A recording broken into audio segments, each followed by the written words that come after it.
Okay. 3, and we've got everybody here. Carolyn, do we have anybody in the waiting room? Hope you're good to go. Cool.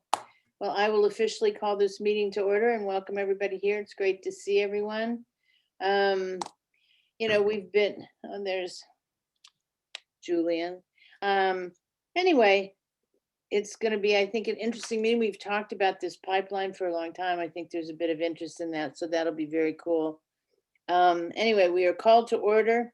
As usual, the first thing we're going to do is read the rules that we have to do because I'll tell you for a quick aside. Today we were working on the voting primary, the Democratic voting primary, that's on June 8th.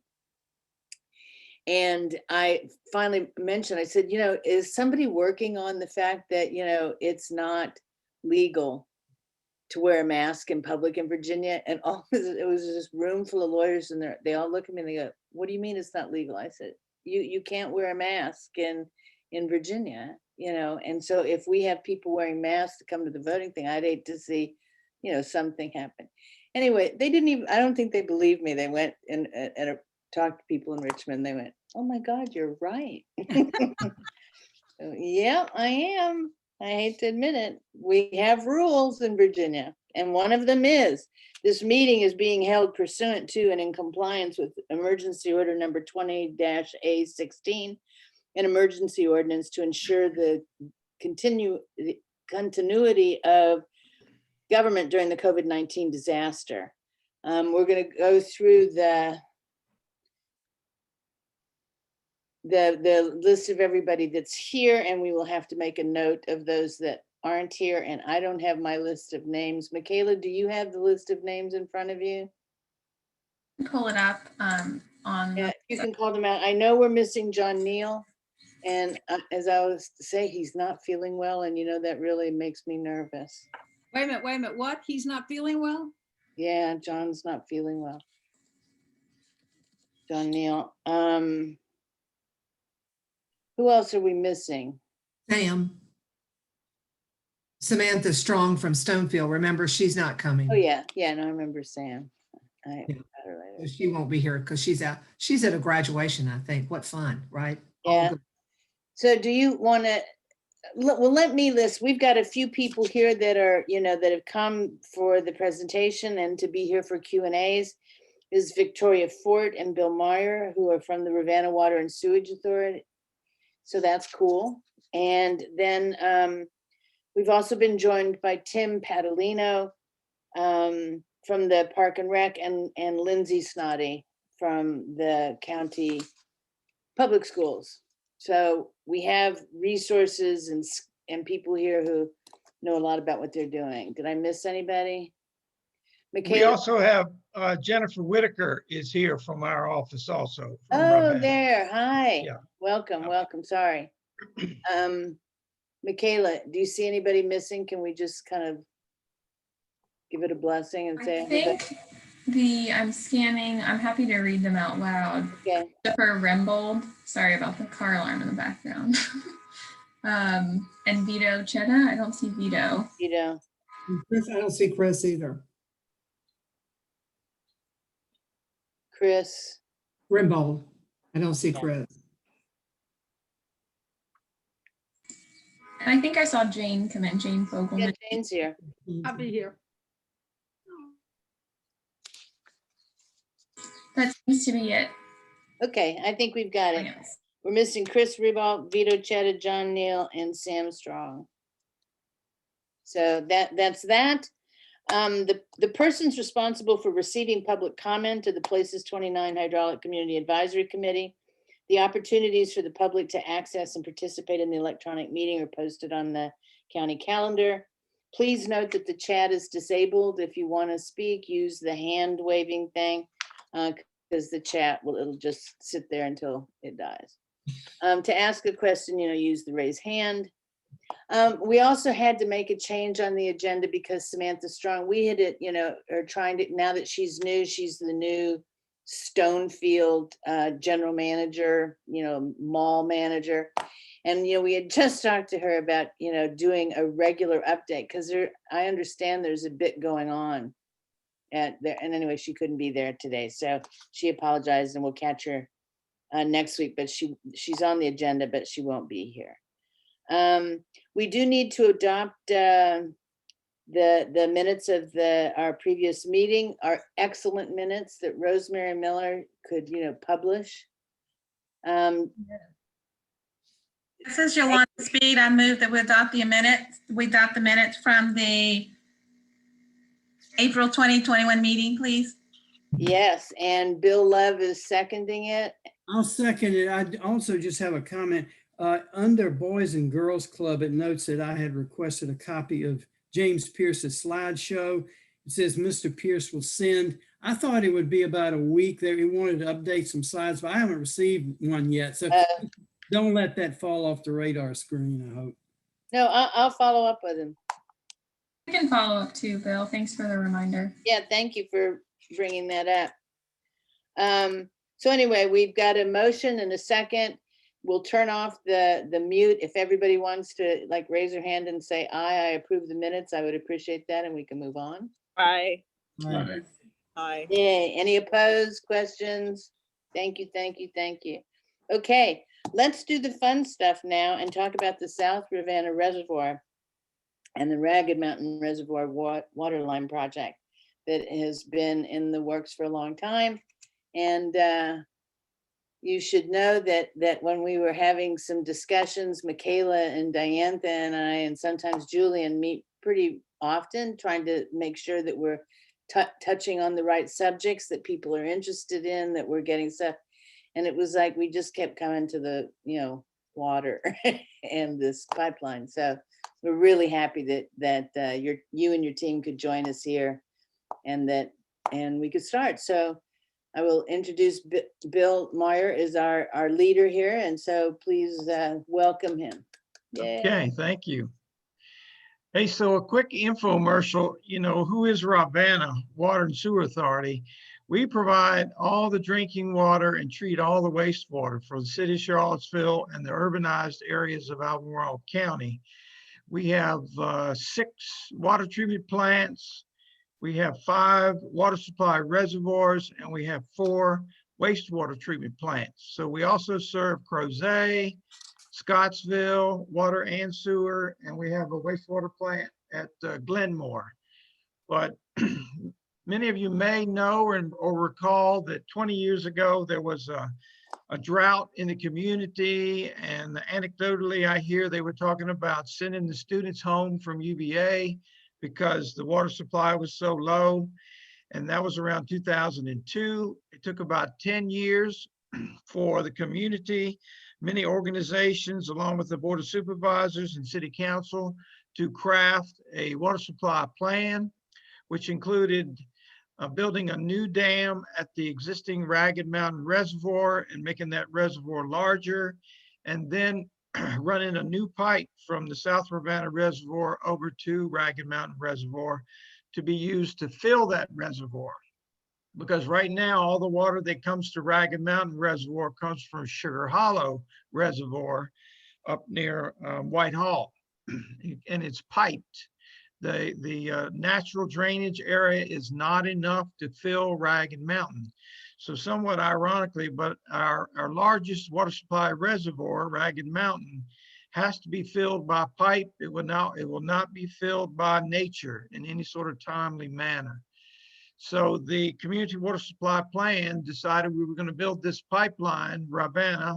That's a 9-mile long pipe from the Ravenna Reservoir over to Ragged Mountain.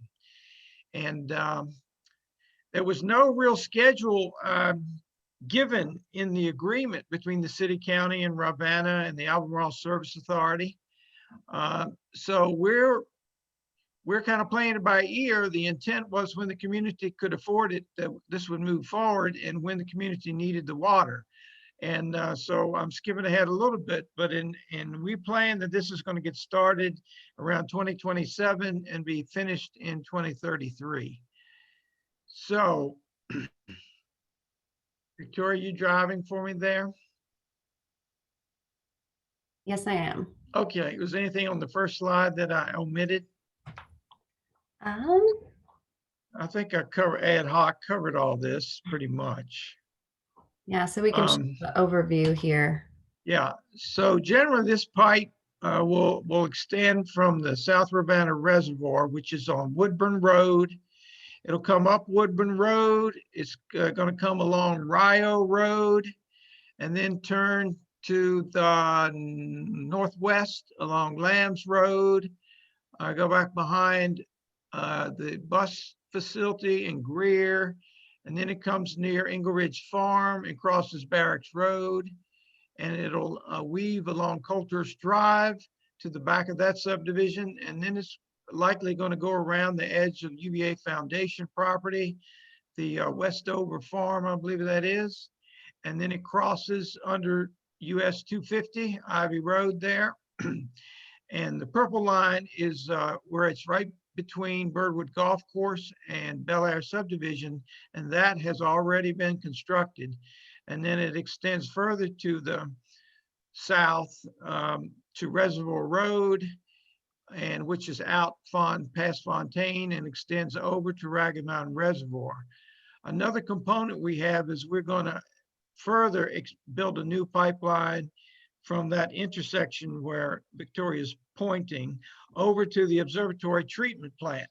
So the big benefit of this pipe is it's going to tie together our largest reservoir, which is Ragged Mountain, with our largest water treatment plant, which is the South Ravenna treatment plant, ironically. So it gives us a multitude of benefits that we can ship untreated water from South Ravenna Reservoir over to Ragged Mountain, and we can ship it back to the north from Ragged to the South Ravenna treatment plant if needed. So Ragged Mountain Reservoir is the primary water source for the observatory treatment plant located on Observatory Mountain at the university, and that property is owned by the university, and we have a ground lease to have the plant there. So this is generally the purpose and the extent of this project, and we're anxious to get started with it, as Diantha probably would endorse. I know she's anxious, but it's going to allow us to put more water in Ragged Mountain more quickly and have more water to treat at our two treatment plants, and thereby have more water for the community.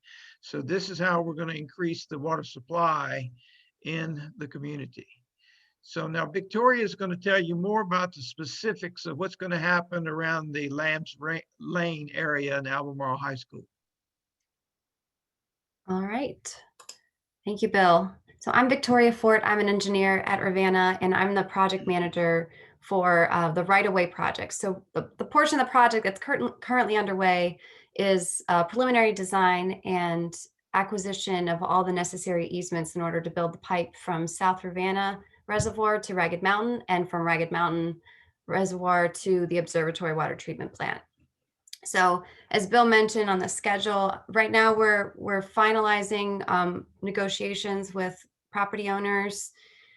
We've already, of 29 total easements needed for the two components of the project, we've got 17 signed, and most of the remaining easements at this point are with the university or the University Real Estate Foundation, and then just a handful of private properties as well. So once we have all the easements, we will proceed. Currently, the schedule calls for us to go into final design of the project in 2027 to 28 and start construction in 28 and continue through 2033. So we do also have some portions of the project that are proceeding ahead of that schedule. So Bill mentioned that we constructed the Birdwood piece while they were revamping the golf course over there. So we're trying to take advantage of some of the ongoing development in the area to minimize the disturbance and sort of economize. So Birdwood was constructed, and then we're also looking at a piece that goes basically from the north end of Birdwood at Ivy Road over to the other side of the CSX Railroad on that Westover property. So here's just a map that shows that overview again, but this is the easements that we've already obtained, and then the ones that are in colors. So black we already have, and then the ones in the colors represent either a private property owner, the Real Estate Foundation at UVA, or the other public owners. Hey, Can I Vicky, I ask a think question? there's a question. Yeah. what does it mean? You know, I mean, a lot of this area that the private property in has, you know, was it under threat, you know, from the Western bypass? And so, you know, I mean, to the point of VDOT bought some of the houses and everything. What does it mean to the private property in this, you know, map mean, and especially at Lambs Road? Well, Yeah. most of the route we are in, or a lot of it, we're in the VDOT right of way. We're not on private property. And then we're in the school board property behind the schools. We're going to be on UVA Foundation property and UVA property. But there are some segments of private property. And to your question, what our easements say is we reserve about a width of 40 feet. And then we have a 3-foot diameter pipe that we're going to dig a trench and install the pipe, and then cover it back up and restore the ground to be in the condition that it was before we got there. But it limits the private property owner that they can't plant any large trees or build any structures on top of the pipe. Otherwise, if it's part of a pasture, it would continue to be part of the pasture and be transparent that our pipe is there. So we have not had to condemn any property, as maybe VDOT had to do with the Western bypass that you mentioned. And so we're not bound to any of the rules that VDOT has. I think when they condemn property, they have an obligation to sell it back to the existing owner. We, as I said, have not condemned any property yet. But if we would have to do that, we would go through the process and through the courts, and we pay everyone for the easement. So we try to pay them fair market value. We negotiate and try to get to an agreement that people are comfortable with. So we buy our easements. We did purchase the easement from even the Albemarle School Board, as you know, Kate Acuff anyway. So we purchased that easement and agreed to have some value added by doing trails that Victoria is going to tell you more about. Now, did that answer your question, Cynthia? Yeah, that was really helpful. And so far, do we have any private individuals that are complaining or bitching or? We have one just to the west of the school that we have not been able to come to terms with yet. But they have had some family challenges. They had a death in the family and other things going on. And so we've been giving them a broad latitude to try to work with us. But we've been talking to them for over 2 years. Wow. So we're kind of coming to the end of our process, and we need to hear from them or find some way to conclude the negotiations, or we have to go to court and we condemn. So our board of directors of Ravenna has the authority to condemn property. And basically to do that, you go to court and you file a condemnation. Well, first you have to have a public hearing of our board to approve the condemnation. Then we go to court and we file the condemnation and deposit the money that we think we owe someone. And at that point, the property belongs to us. And then it can be protracted in the court process if the owner wants to have a hearing, and they call it a commission, but it's basically a jury, and they hear about what the two sides think as far as the value. The only thing in question is the value that we would have to pay, and the commission would decide what a fair price would be for us to pay. But the condemnation takes place as soon as we file it with the court. We would own the property, have the right to go on the property, and have the right to build the pipeline. Bill, is it just so everyone understands, while we're talking about private property, and my understanding is that when we're looking at this map you have in front of us, and this is Diantha, the South Ravenna, the water treatment plant, the pipeline runs all along there by Agner-Hurt all the way down to Lambs Road at Albemarle High School. That is all, you're utilizing the road in the VDOT right of way. Yes. Yeah. Really specifically answer Cynthia's question. No, but it shows that they've already obtained the easement. It's the green I was looking at. Yeah. Yeah. Well, and that's the area he's talking about, but I just wanted to make sure everybody understood that And all- I'm just gonna assume that you know about this, Diane, that Oh, you yeah. have been kept up, so I Oh, think yeah. that's cool. John Lewis has a question and then Kim. Hey, thanks for your time.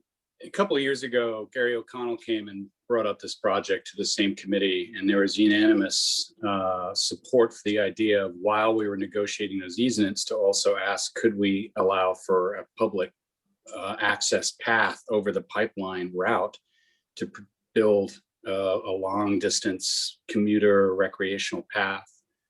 And he said he'd take it back. I don't know if in any of these easements that's at all a possibility, but looking at this map, there's an amazing opportunity for a non-car public pedestrian path that can connect all these neighborhoods and be used as a commuter path or a recreational path. Is that at all in any of your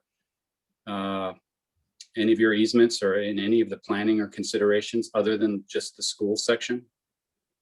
I can answer. No, Bill, I can answer that Gary, question.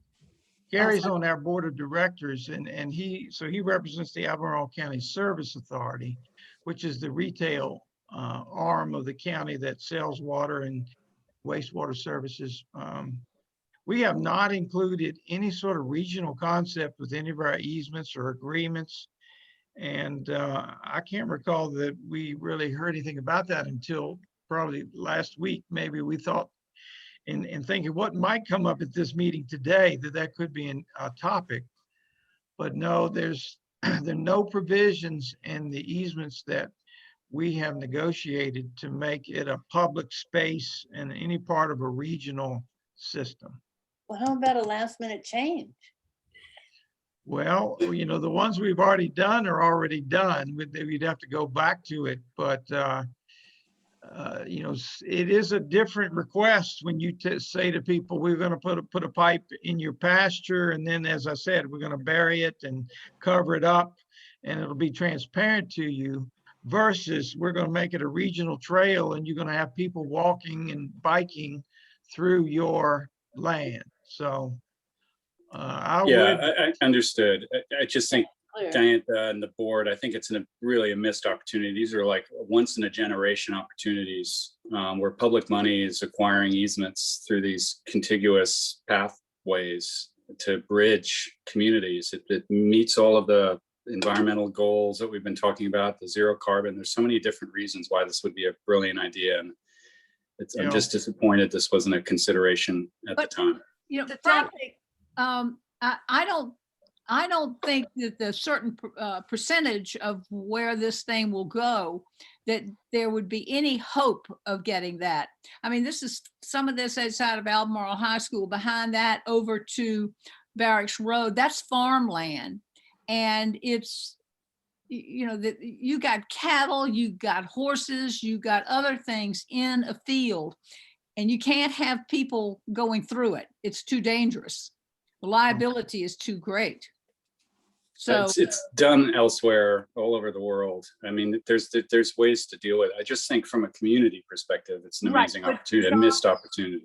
more people are killed on pathways in England by cattle than you can imagine. It's a huge number, and it's a great liability because they go through fields and pathways through farms, and I've walked on many of them.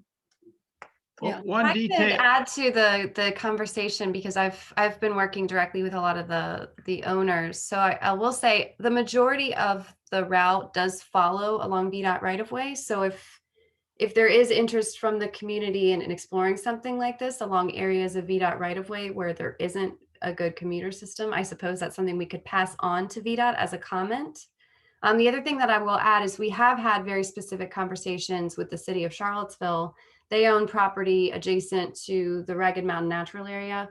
And we have had specific conversations with them about them putting in trails over the easements. So it's most of these properties that are shown in black along this section.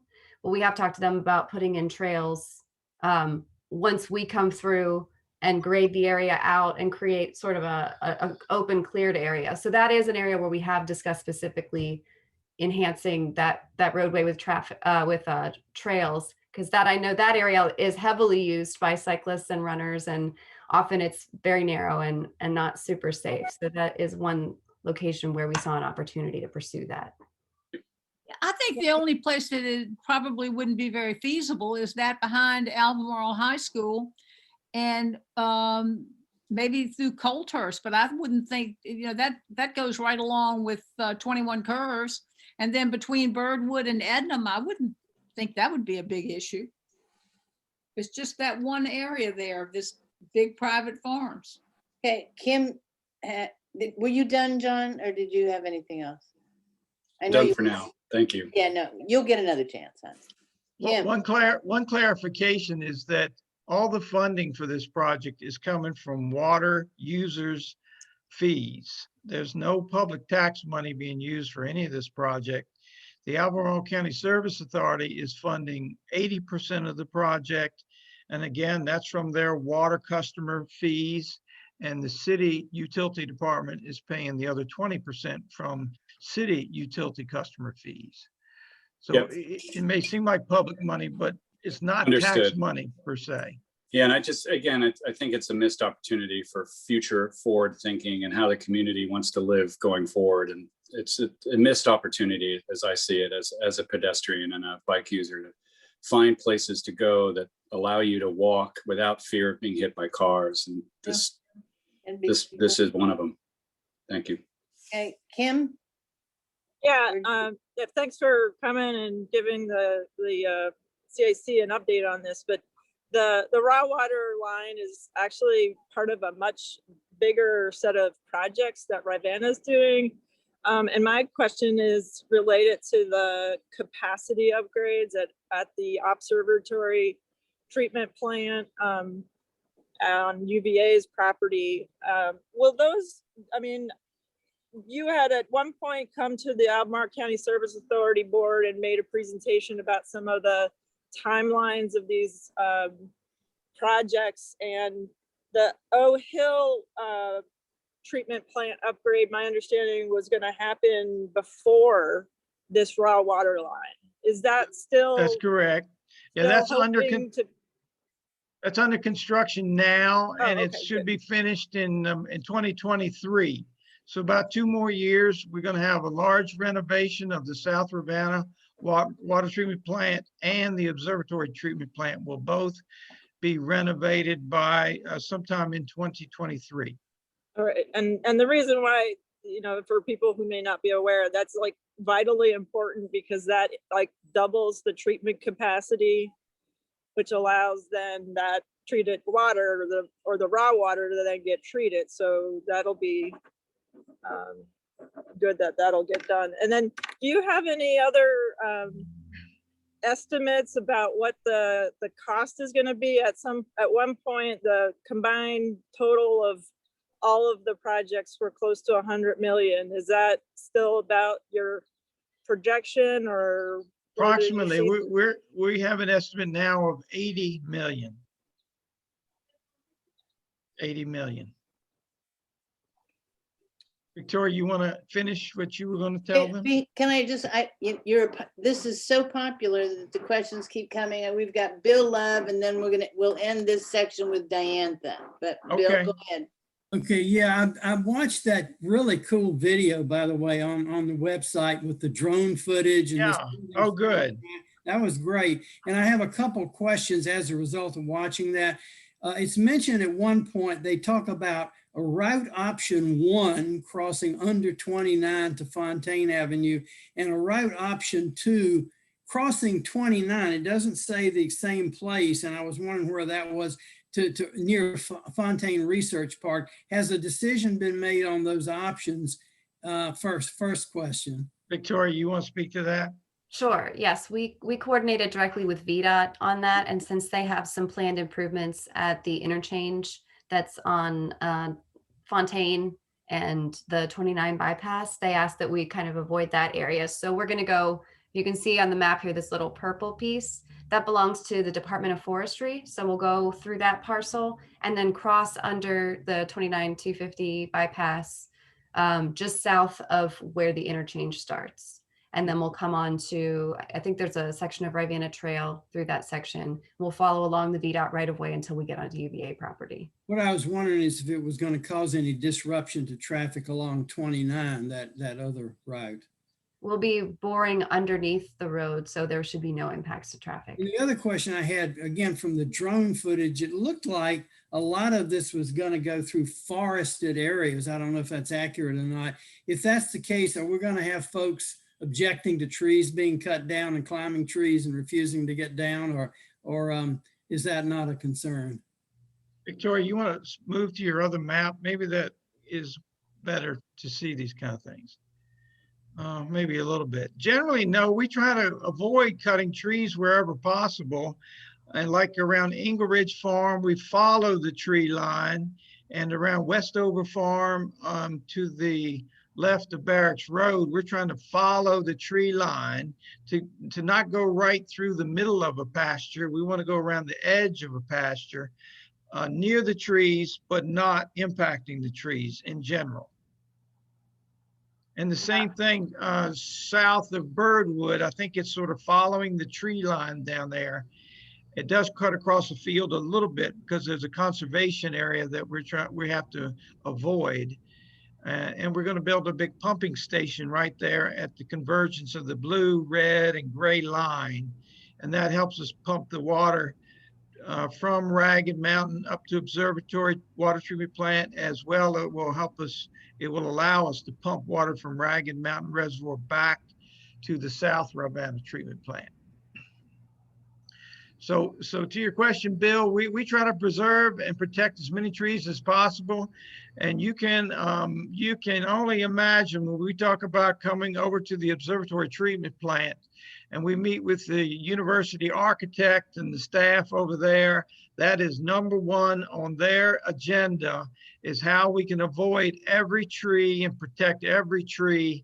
So we're walking the site and looking left and right to try to find how we can weave that yellow line and the white line there around Observatory Mountain without impacting very many trees. Cool. Diantha? You know, I just, getting back to what John was talking about, and I understand the two sides of the argument about the bike and pedestrian. Having said that, my understanding was, of course, that a certain amount of this proposed pipeline trail goes behind Albemarle High School. We can see it on the map, right? And maybe this is a question for Lindsay, but we have lots of trails behind Albemarle High School and back in that area. And I was wondering if there's a plan or if there isn't a way to use that portion that's at least on the school property to connect to some of the existing trails and even use that as a way maybe to go around and then come out in another location. I don't know. I don't have a proposal. Victoria, why don't you go to your other map? You can Sure, see that. yeah, this is later in the presentation, so you can jump She's to saving it there. Oh, you go. I'm just jumping ahead. I'm jumping ahead. Then go ahead with your proposal, your presentation, and we'll grab my idea later. Thank you. Sure thing. The only other thing you I'll can go add, back if you want, you know, follow sure. your Yeah, that's good. So one other thing I wanted to add to, I think the first question was about the bypass and properties that had been owned by VDOT. Two of these properties up on Woodburn Road actually recently reverted back to that original ownership, and now they are under contract to be sold to a local developer. So we're working with the developer to find a route that works best for their proposed future development, and they've been pretty good partners in working through that piece. But those were properties that were impacted by that, and that's been a fairly amicable discussion. So I just wanted to add that as well. Okay, so I guess this is the part everybody's really interested in is this Lambs Road School Campus. So as you saw in the overview map, we determined through our design that this school campus was the ideal location for the new raw water line to get from Hydraulic Road over to Barracks. So this property houses Albemarle High School, Greer Elementary, Jack Jewett, the Ivy Creek School, and other school facilities, and it will house the new Boys and Girls Club as well. So we started working with Lindsay's group over at the County Building Services staff in about 2019 in order to determine the best way to get across the property. And what we were weighing when we did that was what is best for Rivanna from a constructability and access standpoint, but also gives the school maximum flexibility to use the property for future expansion and for school purposes. So we wanted to balance that. And what we determined was that the best route would follow along the north side of the property, and it is a mostly wooded area. And so, that was a consideration that the school took into account, and that they made that decision. But it does intersect the existing cross-country trail system, which I'll show in detail in just a second here. So we worked out a plan with the school that included monetary compensation, but in our compensation agreement, we also said that we will include improvements to the trail system after we come through and construct the pipe. So that could mean if there are any areas that were damaged or impacted by the construction, we would reestablish those trails. And then we could add new trails within the easement area to connect portions of that. So I'll show you that on the next slide. So you can see here, this is Hydraulic Road, and this is Lambs Road where you come into the property. So the route comes behind, I think this is Transportation Services over here.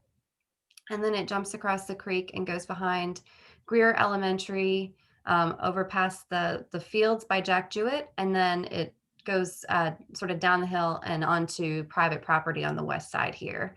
So you can see in blue, this is what Lindsay provided to us. This is the existing trail system that goes all around the property. So we do intersect the trails in a number of locations, and they saw an opportunity to potentially put in some new trails in some of these areas to add new connections and sort of enhance what's there. So that was intended to be an amenity to the school as part of our waterline easement compensation.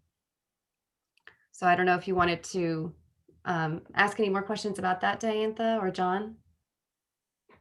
I do have a quick question. Does this red line, the trail that you're showing here, does that follow the property line? It looks like it does not in one area. I'm just trying to, there are future studies going on between the county schools and the Board of Supervisors about future uses for this property. And I'm just wondering if, just trying to figure out if you're leaving as much area available for future build out as possible, I guess is the best way to put it. Yes, that was the intent of this route. So in some areas, due to steep slopes or stream impacts, we had to skirt away from the property line. But in as many cases as we could, we tried to maximize the space that was left on the inside of the water line for the school. Yeah, great. Okay, that answers my question. Thank you very much. Sure. And there were other routes that were looked at that went more through the middle of the school and took advantage of existing roads, but the school felt that didn't give them as much flexibility into the future. And if Lindsay wanted to add anything to that, I'm happy to turn it over to her as well. No, you covered it very accurately. There were a couple of other options at the beginning, but they just didn't, it might have conflicted with future uses, even though we don't know what that is now. It was more likely to conflict. So that's why we went with this outer property line route. Don? I got a question. You cross two gullies, if you will, between the parking lot and Greer. It's fairly steep. And then particularly between Greer and the Jewett Fields, that's a pretty steep gully. And this is particularly the ascent back up towards the Greer Fields. Is that just going to be kind of graded and flat? And when you cross the streams, do you tunnel under the streams or do you lay the pipe across the streams? That is yet to be determined. I think in most cases, we do need to do trenchless crossings under streams, but Okay. I don't know the answer to that right now. Because in terms of like replacing this red line with a trail, some of the slopes are really steep. So I don't know how much flexibility as a trail builder and trail maintainer, what the options there would be it's a lovely potential for connections, but just getting up that slope as a straight line would cause more problems for foot traffic than it would not having it at all. But if there was an opportunity to maybe put in some switchbacks, anyhow, future thinking. Jennifer? Just to provide a little bit of maybe a little more flushing out that idea, John. So the pipeline itself, in fact, a lot of the trails at UVA have been built on top of our pipeline easements. If you go up onto O Hill at all, probably, I don't know, 25 to 50% of the trails up there are actually on existing pipeline easements. And so in some cases where we run parallel to the slope, it makes a great trail bed. And in some places similar to this valley, it's not such a great trail bed in part because it's great for access if your goal is to mountain bike access or other type of access. The runners love it because they can get a lot of speed, but it's not as maybe ADA accessible as others would like. And so in some places, so that you can see that there's that blue trail that kind of goes along the grade. And then this trail would go down to the bottom and then come back up. And so you create a loop, but it definitely would be a fairly steep access point at that point. And for constructability purposes, we did where we could try to follow parallel to the contours. So, sections here and then down around the fields by Jewett as well. We tried to follow the existing topography, but in some cases it just wasn't possible to do. And by, jogging the route around, it makes the waterline construction more expensive. So obviously that's our primary goal here. Anyone And else? one reference, 3 years ago, we had a community meeting with people in the area, and we talked about multiple alternatives right in this area, and one of which was to continue up Rio Hydraulic and then take a right onto Georgetown and go down Georgetown.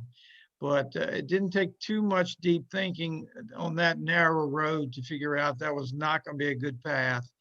And so that's some of the process that we got to coming down Lambs and trying to come behind all the school facilities while also, but using the edge of the school property rather than private property.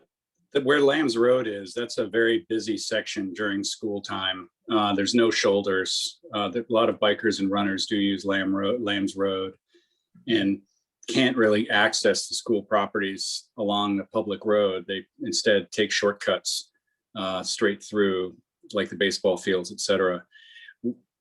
And I guess this is preceding the other questions or anticipating other questions along VDOT right away. Since that appears to be VDOT right away, is there the opportunity to put in a separated sidewalk, bike, sort of pedestrian, non-car zone, or are you going under the road and then repaving on top of it? We haven't designed it to that level of detail, Okay. and a lot is going to depend on where VDOT allows us to put the pipe. I think we generally try to follow the shoulder so that we can maintain traffic throughout construction. We haven't gotten into the level of detail where we know how we're phasing it, time of year, or whether or not any night work will be involved, but maintenance of traffic will certainly be a big consideration in designing and building this section. Yeah, I'm just thinking, Albemarle County and the urban area lacks a lot of sidewalks. There's a lot of investment has been put into building sidewalks, but the majority of the roads in the urban ring don't have them. This is an opportunity here as well, that if we're doing it and we're still in the easement acquisition and discussions with VDOT.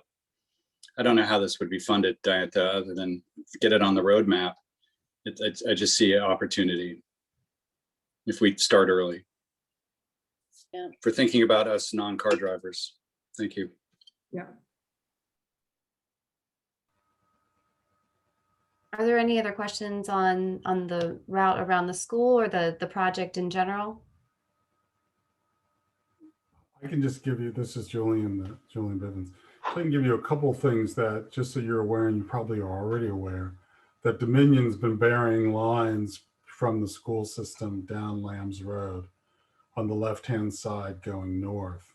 And so to the extent that it looks like you're going a bit by where they've been burying lines coming off of the behind the school, if you didn't know it, perhaps now you can use that information. If you did know it, then I'm not telling you anything you don't know.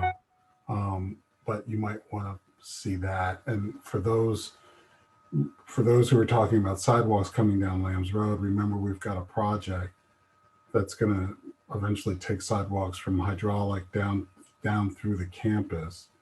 And I think when Kevin was here the last time, he spoke that those would be multimodal sidewalks, so they'd be a bit wider. But to come down Lambs Road, well, that would be lovely. Because those of you may not realize that Lambs Road really sits in the rural district. And so supervisors haven't been, let's just say the rural district has not been one of the places where sidewalks have been put on the road with any frequency. Plus, it's really a 1.5 lane. Well, Lambs Road is really 1.5 lanes. But just keep in mind that we are going to have sidewalks going from hydraulic into the campus. I guess, I don't know how long, probably Diane may have a better sense of that. So we will have a way to get us back there. It just won't go all the way up Lambs Road.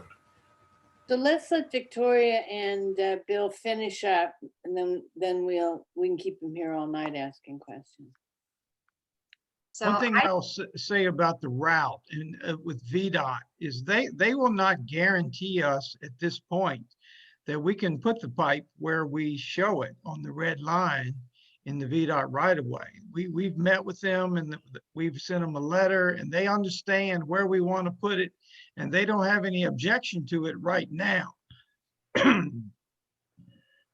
But we won't start detailed design for about 6 years. So as you say, there could be all sorts of communication lines and other things that when we start doing a detailed underground exploration of what's in our way, it may cause us to have to shift the pipe around, hopefully within the VDOT right of way.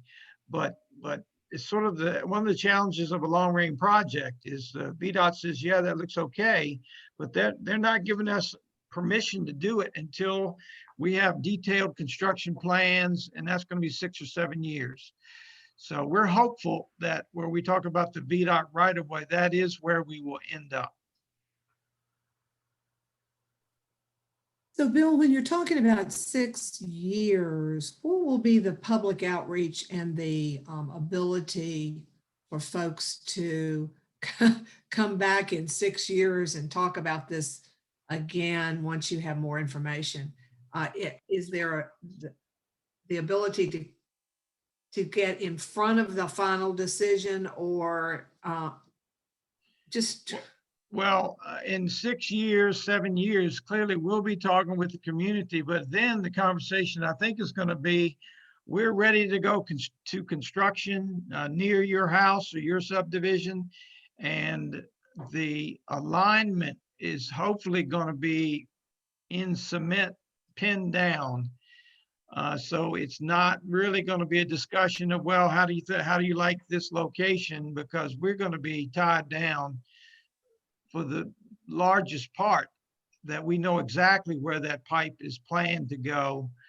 And it's going to be more of how and when, not if. But will there be the opportunity, say in 5 or 6 years, to come back and talk about what some of the ideas we're hearing circulated right now? Yeah, I think these are good ideas for us to hear now that, in the next many years before we really get started, we can try to incorporate some of them into our thinking and planning as far as bike or paths and such.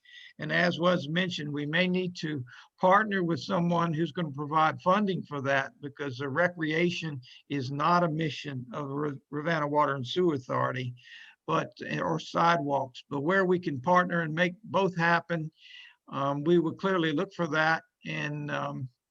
And when we do get into the detailed finalities with VDOT, these are things we can bring to the discussion to see if they will allow some sort of path, sidewalk, whatever we can negotiate with them at that time.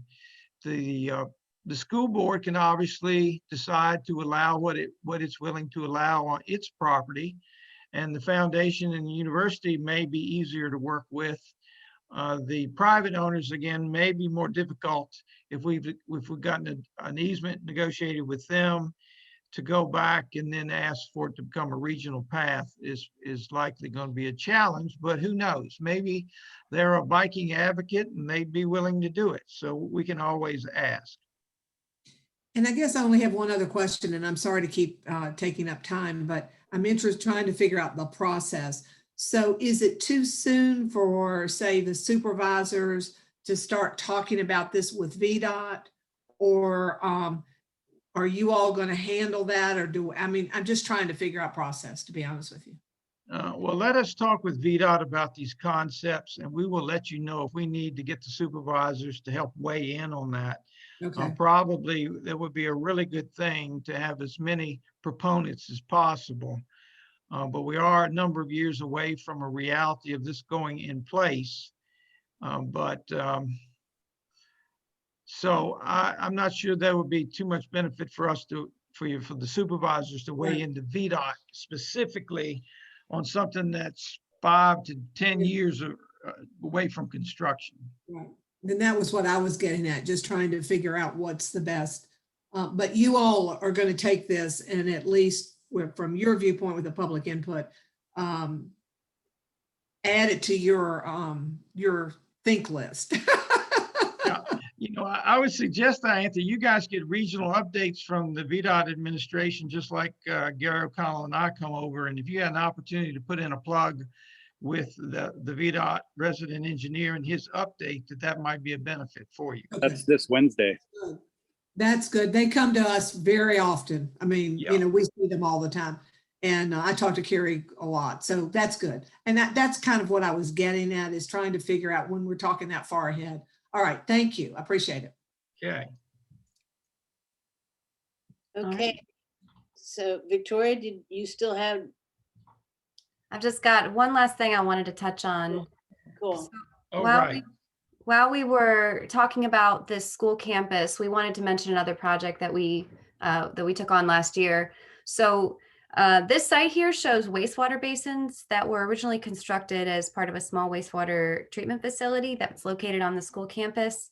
And I believe it was in the early 1970s. It was reverted to a pump station so that it can pump the wastewater from all of the schools around here to the main wastewater collection system for treatment here at Morse Creek. But the basins were left in place at that time, I think, as emergency overflow storage. But we've determined in recent years that they were not needed to be retained for that purpose. So last year, we demolished the basins and reseeded the area and sort of cleaned it up. And I believe we're currently in discussions with the school to revert a portion of that back to them, because we actually owned some of the land that those basins sat on. So a portion of that will also go back to the school as part of this. So we just wanted to point that as well. Cool. I think it's a good project for everybody. Yeah. I just want to know, so I drive over from Rio to on Earlysville Road, and I drive past the reservoir pretty regularly. How come that reservoir, looks like it's going to overflow someday soon, and yet Ragged Mountain doesn't fill up? Because rainwater from Batesville makes its way to the South Ravenna Reservoir. Basically, everything west of Route 29 from Batesville in the south, all the way to Greene County in the north.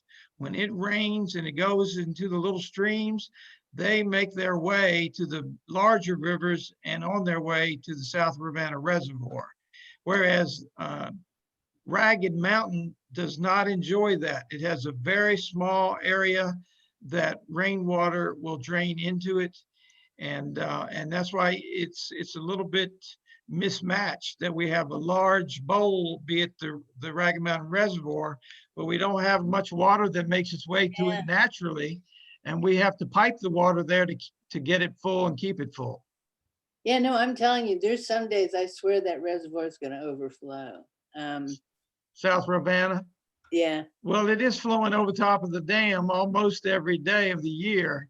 You know, when you go past Walmart going north and you look to the left on 29, you can see the Ravenna Reservoir Dam, and usually water is overflowing, flowing over top. Kim Swanson had a question. Can trees be planted at that location? I think we're talking about this pump station. This pump station. Okay. Yeah. Well, once we transfer the property to the schools can do what it would like there. Right. There are no facilities underground right there that we would minimize trees. There are a few pipelines that actually are forced at the edges, sort of on the far left side towards the road. There's a few force mains that come in, and then we still have a pump station, but the majority of the site could be replanted. And John had asked about or made a comment about the South Ravenna Reservoir being full of silt as well. And it is pretty brown. I can address that if you want, unless you want to. Go ahead. So the South Fork Ravenna Reservoir, I've spent probably more of my life studying that reservoir than I care to admit. It may give the appearance of being full of silt. It, however, has a pretty significant capacity still left in it. It was designed actually to carry much heavier silt load than it currently does. So the regional WPO process, the water protection ordinance, actually has kept it from sedimenting into the level that it was originally designed for.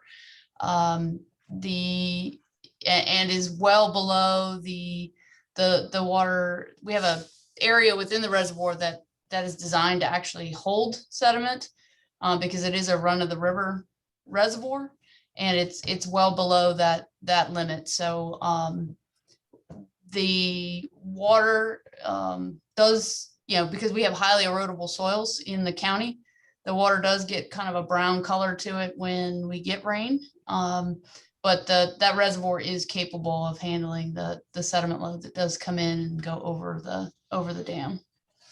Good to know. Well, I am going to make an executive decision that we have taken up, a lot of everybody's time, but I think this has been really helpful. I mean, as you can tell, Bill, this is something that people are interested in, and you haven't seen the last of us, because we'd like to continue to hear what's going on and give you feedback. But thank you. Thank you for having us. And we heard some good comments that we'll put in our bag to talk about with VDOT and others from biking and trails and such, and let you know what we can come up with. Yeah, well, you guys are great. Thank you very much. Thank you. Thank you. Bye-bye. Thank you. Okay, we were gonna have Michaela, we had talked about taking a few minutes and talking about the development process. Just, it's not clear to me, we had this discussion, it's not clear to me that everybody knows what to do with some of the emails they get, as part of the CAC, and, what they should do. So anyway, we asked Michaela if she could use a few minutes of time and give us some insight. Thanks, Cynthia. I have just a few slides prepared because I think visuals are helpful with this, and some of the slides will look familiar to you all. Can you see my slides and not the notes version also? Does it look the way it's supposed to? Yes. Okay, great. So this is just a quick presentation, and I'm Michaela Cardy. I'm the staff liaison for this CAC as well as the North CAC. In addition to that, I work on our long-range planning team at Admiral County, and this is a presentation to talk about our development and review process so that you can see the different applications that Cynthia was saying, and how you might hear about them is slightly different. So on the next slide here, I have this graphic that many of you have seen before, It is a high-level process diagram of the development process at Admiral County. And on the left side of the screen where there's a dashed line, this represents the legislative review process. And I'll talk more about what that means, but these are the applications that require Board of Supervisors approval before they are built. Whereas where the solid line on the center to the right side of your screen are the applications for developments that are they're permitted in their zoning districts, the uses, and so they are reviewed by county staff and applicable agencies that do not require Board of Supervisors approval to move forward. And so that really dictates the requirements for public engagement. I'll talk about all this in more detail in a moment. This is a slide I'm not going into in detail, but it shows how complex the process is. And it's available on the county website if you want to take a look. Different aspects of county regulations apply to different projects depending on what's being proposed. The legislative review process is that process where an applicant wants to change their zoning district or develop a use that's listed as a special use on their zoning district. In that case, Board of Supervisors approval is required. And it's called legislative because votes are involved. And so county staff and applicable agencies like Virginia Department of Transportation review these applications. A staff report is compiled with all the different comments, and then it moves into a public hearing phase. This is where there's a community meeting that's required, and CACs typically host community meetings. And that's where the applicant comes, and I'll talk more about that in a moment. But a community meeting happens, staff review happens, and then there are public hearings with the Planning Commission who provides a recommendation, and then the Board of Supervisors takes all of this into account, takes a vote, and a final motion to approve or deny an application happens. That's a more rigorous engagement process where there's a community meeting, and the CACs typically host them if they're in that CAC's area. It is convenient, it's already scheduled, and neighbors are invited to attend and ask questions and provide comments as well. So many of you are really familiar with those community meetings because we've had them at Hydraulic. So that's legislative review.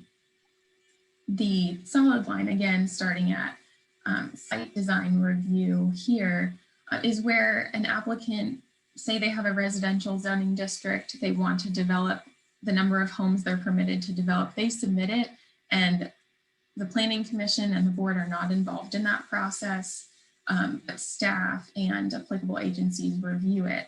You might receive emails from the site review committee or a submittals email list, and that's for information, for awareness. But the site review committee is a committee made up of the county staff reviewing it, as well as the person that's applying. And it's a time for everyone to share their comments, talk about any areas of conflict or concern, and move through that process. After a final plan is approved, this is still a rigorous review process in the sense that before construction can happen, a building permit needs to be issued. And then after a structure is completed, a certificate of occupancy needs to be issued before a building is in that operating phase. And this slide I've touched on already, but administrative review is the phrase that you might hear when we're talking about this process where a property owner is trying to develop something that's in accordance with its existing zoning district. So it's reviewed by staff and other agencies as applicable. You also might hear by right as a term used in the county for these types of applications because they have the legal right to do this type of development. So this might be more detailed than everyone was really asking for in that question about different types of projects, but I did want to share that the difference really is when the Board of Supervisors and the Planning Commission review is part of the process, something that's not currently permitted to be done in the zoning district. That's when we have the more rigorous community meeting process, and I'm happy to answer any questions. I would just add, that we, we have asked some of the staff people to send us copies of like when they're getting ready to have a meeting. So we'll get the agenda and something. The Jack Jewett district doesn't have as much construction going on as like the northern part of 29. So we don't always have it. What I do is I open it up, I scan through it, I look to see, what is part of the Jack Jewett district. If there's nothing in part of the Jack Jewett district, I just erase it and move on. But I think over time, it does kind of help you get a sense as you glance through it to see what's going on. And it is actually one of the things that we've talked about, the amount of development, that is still underway is pretty amazing, how much development's going on. So any questions? Kim? So I have a question about the amount. I don't know if it's like the amount of a type of business. If we've got, all this by right development that's possible, how does the county balance the amount of something? So the newspaper talked about the ribbon cutting for the Wawas, and the article suggests that they plan to have 10 Wawas in the Charlottesville area. And I'm just wondering, how does the process look at like the quantity of an establishment within a community? And there supposedly is a Wawa that is, I guess, being proposed for the 29 and Greenbrier location. Is that? That's true. Yeah, which is not Jewett, but it is the other but- side of, the Places 29 area. So let me come in here for a second. So I think part of the article neglected to say that the Wawas are perhaps replacing existing gas stations. So they're not going to sink new tanks. And I think, one of my funny little comments, but one of my observations is that if we stop at Airport Road and go all the way to Washington, there isn't another place that has 4 gas stations, has a gas station on each corner. And that's just the reality of what it is. But what Wawa's been doing is looking for opportunities to take over properties where they might have been franchises, or the particular distributors decided that they no longer want to be in the Albemarle, Charlottesville area. So that's where some. Well, does that also suggest there's an opportunity here for us to have the community's many underground oil tanks be removed? Is that part of would that be part of their development? If they're going to redevelop the site, then they could get rid of some of these old underground tanks. Are you talking about fuel tanks or yeah, fuel tanks? I think that that will DEQ will become involved with that, and our county engineer will come involved in that, and it depends on what the capacity is. Clearly, if it's a tank that needs to be removed, then they'll have to certify that the tank is still in good shape before they build over it. But this isn't, from what I've understood, and the bits I've been in, Mikhail is closer to this than I think many of us, is that they're just taking over existing properties. I know that's true for the next one that's coming up. So yeah. Yeah. Okay. Well, that was interesting. Do you want to say anything about that? I mean, you're more than welcome to jump in. To answer Kim's question about, I think your question, Kim, was about the owner itself and the business and the way that the zoning ordinance works, which is the driving factor in a lot of this process, is really about the use and also some form and site design standards. So it doesn't get into who the property owner is or who the development on the site is. We do have an economic development office that collaborates with local businesses and works in that realm a bit more closely than this development review process. But well, maybe we'll bring them in next. Well, I was going to say, we haven't had Roger Johnson from Economic Development for a while. It's probably time to get Roger to come back to that would be a good agenda item for us in the future.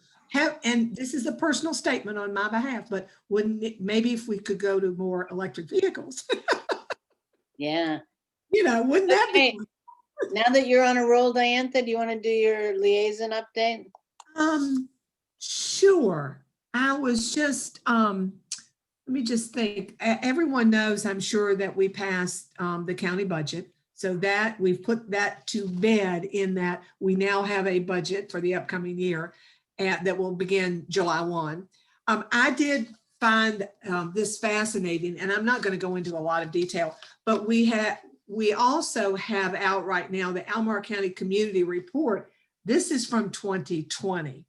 I have a bunch of hard copies. If somebody really wants a hard copy, I'm happy to deliver it to you or send it to you. Happy to do that. But you can find it on our website. You're just looking for the community report, the 2020 community report. What I love, though, and what I think folks can always be fascinated with, is we show a dollar bill, right? And we break down of that dollar bill how your tax money is spent, which I think is really interesting. And maybe, Michaela, it would be fun if just you could send out the link for this report to folks. But if we have that slide, that just separate slide, I think this is very informative. And if we could just send that slide out to the folks on the CAC, I think it would be interesting. Julian, you look like you wanted to add something. Anyway, for example, it tells you that 58 cents of every dollar goes to school operations, capital projects, and debt service for schools, right? And then it goes through the, so yes, I agree, education. And Julian, I'll let you go take your turn and see what you might have, and then we could pick back and forth on, you have, I think you all have a meeting tomorrow night. I'm not sure what. We do. Many of the things, so to come to Kim's question, so many of the things that we've been looking at certainly more recently, we've been doing sort of the first from the commission, from the legislative pass, looking at the Crozet master plan before it goes back to the community and then eventually to the supervisor. So, but I will say that we have, the planning commission has done its first update to the comp plan. And that was in our housing policy. So those of you who may have followed that will recognize that the Planning Commission has just looked at the housing policy, and we've approved it as being consistent with the comp plan, and it's now moving to our supervisors, so to Diantha and her colleagues for approval. And if approved, then that will be the beginning of our update to the comp plan. I'm just going to own that because I think that's something that we should be pleased that we've got that part started, that we actually started with something really quite good. So much of our conversation will be about, it's really about how are we sort of perhaps shifting the use of land, given that particularly in the development area, that people are starting to look at how do we refashion it, how do we sort of do infill, how do we do those kinds of, and how do the infill sort of hopefully meld in with the land that's next to them. But that's really sort of the big thing. Oh, there is one thing, and this is just a point of personal privilege. Tomorrow, we're actually going to be looking at a property that's on St. John's Road, which has got a Gordonsville address, but it's not Gordonsville. It's actually in the county. But there is a Rosenwald school there, and those of you who may or may not know what that is, it was a school that was built in the 1920s with Julius Rosenthal, and to be schools for Black children who were not allowed in the regular school system. And they were typically two-room schools with a little aisle in the middle, and they were, the girls went on this side and the boys went on this side as things were done back there. And they were also kit schools. And Mr. Rosenwald was part of Sears. And so this was sort of the predecessor to, many of you may know about Sears homes, that at one point one could buy a Sears home. Well, these schools were the predecessor to those. And we've got one, or we have many, well, I shouldn't say we have many, we have a few, but the one which is in the best shape and going to be open is attached to a church on St. John's Road. And I've followed these structures for a number of years because I was fascinated by the whole idea that this is how education was. I had no idea there was one in Albemarle County. So I know I'm not supposed to say what I'm going to say tomorrow, but I'm really pleased that this is coming to us tomorrow. on the planning commission. It's a really Hopefully, cool project. I hope that it'll come to you all too. What's going to happen, Julian? Are they going to repair, restore it, or what? Yes, they received some money from the National Parks Foundation, Right. and they're doing a bit of a fundraiser, and they're going to restore it, but they're also going to restore it in a way that it can be a community center in that part of the county. And for those of you who drive, if you've not been in that part of the county, I know it well. actually, it's an interesting drive for those of us who live on this side of the county to go see our comrades over there. Country. And I think I've seen the plans, and my wife and I did a site visit yesterday. It's going to be really nice, and it's not going to take a whole heck of a lot of money for them to do the kind of renovations that they're trying to do to it. So I hope we endorse it so that it can come to the supervisors, because it's a cool project. Yeah, it's a cool It project. is a really cool project. I'm excited about it too. Yeah. Yeah. And the side on that is that there are a lot of Sears also did barns, and there are a bunch of barns up at Montpelier, and there's a big barn here in Albemarle County out on Garth Road that the woman is letting the daggone roof come off of. I'm going to strangle her. She's got more money than God, and she's letting the roof come off of a Sears barn, and it's a great big Belmont style barn. It's beautiful. Oh, is it really? Oh, It was moved from the south side of Garth Road to the north side of Garth Road, I don't know, 30, 40 years ago. I can't remember. I mean, I was there and saw it move, because we all were, but it's just a remarkable, it's a remarkable building. I wish somebody would go in there and stop her from it. my piece on this is that, I hope that people can re-grasp the idea that what we now call prefab housing is not bad. These are good things. Yeah. This can be an effective way for people to get housing who didn't necessarily have the means to have, ground up housing. And so this is, there's a lot of reasons why I'm pleased that this is something that's coming before us, and then I'll be quiet.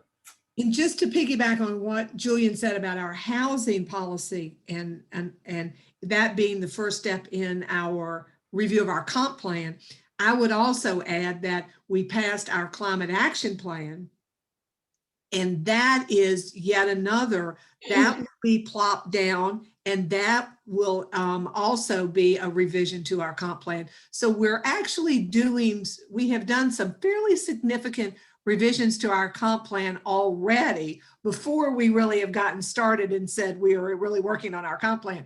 They're already done, which is pretty exciting.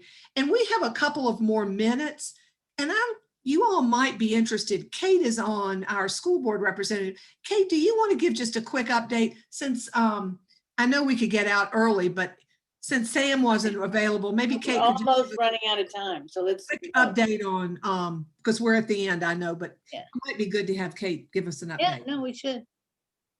Anything in particular, Diantha? I mean, the school board, as many of you know, a key project that Diantha and Julie and I have been focused on for the past 2 years is reimagining the Lambs Lane campus. And we started calling it the Lambs Lane campus. We started talking about green space. We started talking about equity. And we started talking about partnering, the schools and the county partnering, to reimagine that campus, which is home to 22% of the entire division's students, in connection also with utilizing the 55 acres of proffered land on Berkmar Extended. And much to our astonishment, I think, it was on the agendas of both the county and the schools, and we are going to, it was proposed just Thursday night to have a consultant look at those two projects to draw up short-term and long-term plans. Our schools are talking about, and I mean beyond me, but are talking about more green spaces, perhaps moving the transportation facility, moving building services perhaps to the Berkmar space. I mean, in addition to that being home for 22% of over 3,000 students, it only has one access point. So if we move building services, that could create a much better traffic pattern. I'm no traffic engineer, but opening that up would be great. And I know Kim earlier asked about planting trees on the former Ravenna water. I think it might be premature because we're not entirely sure what we're going to do and how that's going to be staged. But we have an opportunity, I think, as a community to have a wonderful, the schools themselves are very good. It is not the best welcome mat for new businesses or new families driving past the barbed wire and buses. But the And views are amazing. Pardon? The views are wonderful. Yes. The views So are wonderful. that's really good news. I think the other news is that we are going to be opening in the fall 5 days a week. In order to do that, as many of you know, we are already overcrowded. So we are going to put another 9-trailer, 8-classroom learning cottage behind Albemarle High School. We're going to put one also at Western Albemarle, one at Monticello, and one I think at Henley. We have already moved 4 classroom mobile units to Mountain View, Baker Butler. We have one at Mountain View. We have one at Scottsville, which will be removed this year, and at Brownsville. We went from having 50 to 75 trailers 10 years ago. We got it down under about 20, and now we're back climbing up. But I am hopeful that these can be short term. I'm fearful that it may be too convenient, but I guess we'll have to look at that. And I will just piggyback onto what Kate said, because when Julian and Kate and I started working on the Lambs Lane campus, one of the first things we asked Ravenna to remove that, that old water basin that had been sitting there abandoned for 20 years. And so when we managed to get that out of there, the three of us said, wahoo, yay. It was the start. So we're really excited. And our community should be really excited that there is now a focus on equity and just on that Lambs Lane campus, because it sure needs, there's a lot of excitement and it needs some help. And I think we have some real possibilities now. So it's all good. With the new Boys and Girls Club and the new sidewalk project, we need to be thinking strategically about that whole. We need to also add that at the beginning of this, the person who sort of gave us the visuals so that we could begin talking was Mademoiselle over there. It was Michaela who came alongside of us and created a slide deck. That's right. Images that actually allowed us to, I think, Diane, and Kate, you'll recall, allowed us to have a bigger conversation. Right. So Michaela's sitting there being quiet and looking at the screen, trying to figure out if we're going to go over, but we need to sort of say thank you for your involvement. Kayla created a presentation for us of pictures of what the campus looked like. And Julian and Kate and I sat down with the principals and with Dr. Haas and said, this is what this PTOs, yeah. It was great. Yep, exactly. I just want to put in a plug, since Kate, you're on, is that the green space that campus has today and is adjacent to the campus is such an amazing opportunity. And with this ever growing growth, we're going to see more and more of what we're calling rural stop being rural.